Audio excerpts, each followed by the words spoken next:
Sa pagpupulong-pulong namin, kinausap ko po yung mga congressman. Nagkaroon tayo ng package, yung Bayanihan 1, 10K po yon, 2 gives of 5K. So noong 2021, going into 2022, sabi ko marami pang hindi nakaka-recover.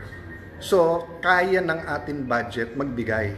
Pero pagkapanalo ni President Marcos, ayaw niya.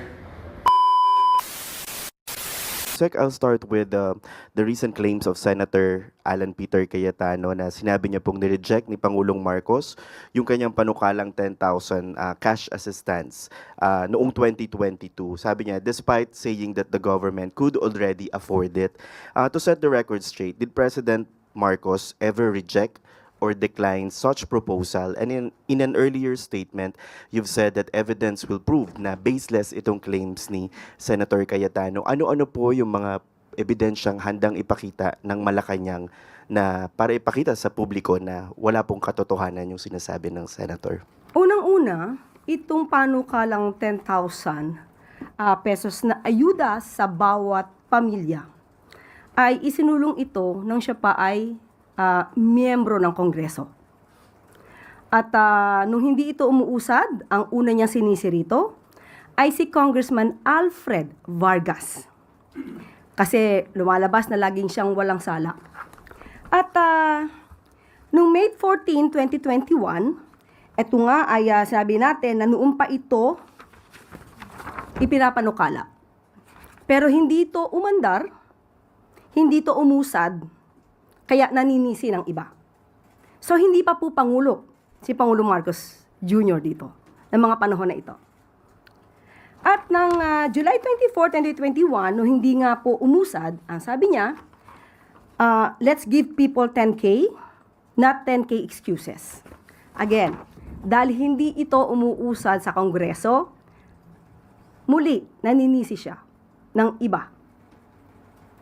Ang isang panukala, kung maganda naman ang maidudulot at kaya, hindi posible itong ipasa. At nung naipasa ang 2022 national budget, hindi pa rin po Pangulo, si Pangulong Marcos Jr. noon. At ikinalungkot niya na hindi ito nabigyan ng pansin dahil hindi na isama sa 5 trillion 2022 national budget. At ito lang June 30, 2022, sinabi niya, sa mga nagbabash sa 10K ayuda, kung kaya ko lang silang bigyan ng tagsa 10,000, binigay ko na sana sa kanila. Pero sa katotohanan, ito'y isang legislative proposal. So, ang ibig sabihin nito, siya muna ang dapat na gumawa ng aksyon. Kailangan niya muna itong paaprubahan sa Kongreso, sa House of Representatives, at saka sa Senado. Kung wala pa po siyang nagagawa, wala pong masasabing ni-reject ang Pangulo, dahil wala po nga siya nasisimulan. Itong mga kahinaan ni Senator Alan Cayetano, kabagalan, at hindi at walang kakayanan sa pagtupad sa kanyang pangako, ay huwag niya pong ipahid sa ibang tao. Akuin niya mismo kung ano ang kanyang kakulangan. Ipinangako niya po itong 10K kada pamilya. Hindi na nga po umusad nung siya ay miyembro ng Kongreso. Pero ginawa pa po niya to na pangako sa kanyang pangangampanya.